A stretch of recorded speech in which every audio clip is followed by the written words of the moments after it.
আসসালামু আলাইকুম। ঢাকা থেকে কলকাতায় বাংলাদেশিরা ভ্রমণের জন্য, চিকিৎসার জন্য এবং কেনাকাটার জন্য গিয়ে থাকে, তবে বর্তমানে ভ্রমণ ভিসা একদম বন্ধ। বেনাপোল বর্ডারে লাইন ছাড়াই সরাসরি বাসে কিভাবে কলকাতা যাবেন, কোন বাস সার্ভিস সেরা হবে, বর্তমানে ইমিগ্রেশনে কি কি ঝামেলা হয়, কিভাবে এখন ভিসা করতে পারবেন, সব কিছু থাকছে আজকের এই ভিডিওটিতে। ভোরবেলা আমরা বেরিয়ে গেলাম বাস কাউন্টারের উদ্দেশ্যে। আমাদের বাস কাউন্টার ছিল আরামবাগ গ্রিন লাইন পরিবহন। সকাল 7টায় আমাদের বাস ছাড়ার কথা ছিল, তাই আমরা বাসা থেকে 6টা বাজে বেরিয়ে গেলাম। গ্রিন লাইন বাস কাউন্টারে পৌঁছেই দেখতে পেলাম আমাদের বাসটি দাঁড়িয়ে আছে।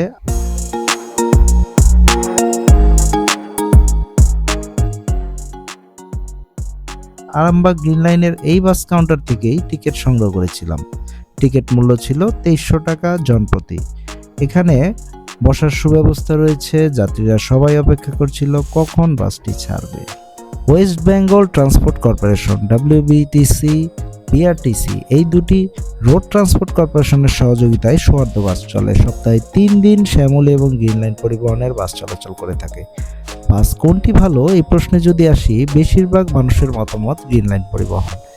আমার নিজস্ব মতামত গ্রিন লাইন, কারণ বাসের পরিবেশ এবং বাসের সিটগুলো ছিল খুবই আরামদায়ক। আমাদের বাস চলতে শুরু করে দিল। এখন আপনাদের ভিসা সম্পর্কিত কিছু তথ্য দিব। বর্তমানে ট্যুরিস্ট ভিসা একেবারেই বন্ধ রয়েছে, শুধুমাত্র মেডিকেল ভিসা দেওয়া হচ্ছে ভিত্তিতে।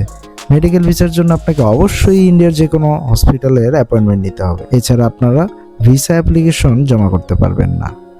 আমি আমার এই ট্রিপে কলকাতার মুকদ্দপুরের রবীন্দ্রনাথ হেলথ নারায়ণ হসপিটালে যাব। এটা নিয়ে আমি একটি বিস্তারিত ভিডিও করব। এছাড়া যদি কারো কলকাতার এই হসপিটালের অ্যাপয়েন্টমেন্টের জন্য নাম্বার প্রয়োজন হয়, কমেন্ট করবেন, আমি ওদের হোয়াটসঅ্যাপ নাম্বারটি আপনাদেরকে দিয়ে দেব।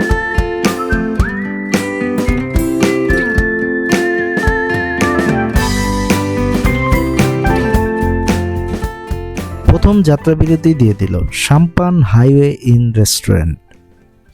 সময় 20 মিনিট। খুব সুন্দর একটি ওয়েদার ছিল, রেস্টুরেন্টটিও বেশ সুন্দর। দেখা যাক খাবারের মান কেমন।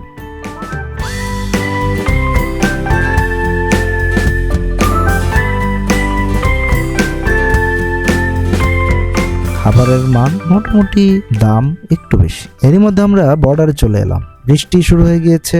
বেনাপোল বর্ডার পার হব আমরা। আমাদের ইমিগ্রেশন করে ওপারে যেতে হবে। বৃষ্টির কারণে আমি বর্ডারে ভিডিও করতে পারিনি এবং পুরো ভিজে একাকার হয়ে গিয়েছিলাম। বাংলাদেশ বর্ডারে আপনাকে অবশ্যই ভ্রমণ ট্যাক্স 1000 টাকা দিতে হবে এবং গ্রিন লাইন এই সার্ভিসটি আমাদের খুব সহজেই করে দিল।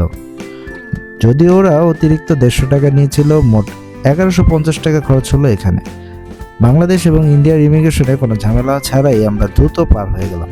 এটি ছিল সরাসরি গাড়ি, তাই আপনাকে বিশেষভাবে তেমন লাইন ছাড়াই দ্রুত পার করে নিয়ে যাবে গ্রিন লাইন পরিবহন। আমাদের দ্বিতীয় বিরতি চলছে। এখন আমরা ইন্ডিয়ার মাটিতে আছি। এখানে আমরা রুটি আর চানা খেয়ে নিলাম। এখানে বলে নেই, বর্ডার পার হওয়ার পর আমরা আমাদের এই বাসটির সেম সিটে বসে আসছি, কারণ এটি ছিল সরাসরি ঢাকা টু কলকাতার বাস।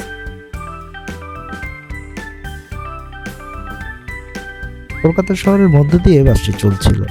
আমরা নামবো Kolkata marquee street new market এরিয়ায়। আমাদের হোটেল আগে থেকেই বুক করা ছিল। আপনারা যারা আসবেন হোটেল বুক করে আসতে পারেন, অথবা এখানে এসেও অনেক হোটেল পেয়ে যাবেন দেখে শুনে বুক করার জন্য। আরেকটি কথা বলে রাখি, এখানে অনেক দালাল রয়েছে, ওদের খপ্পরে পড়বেন না, তাহলে আপনার রুম ভাড়া অনেক বেড়ে যাবে।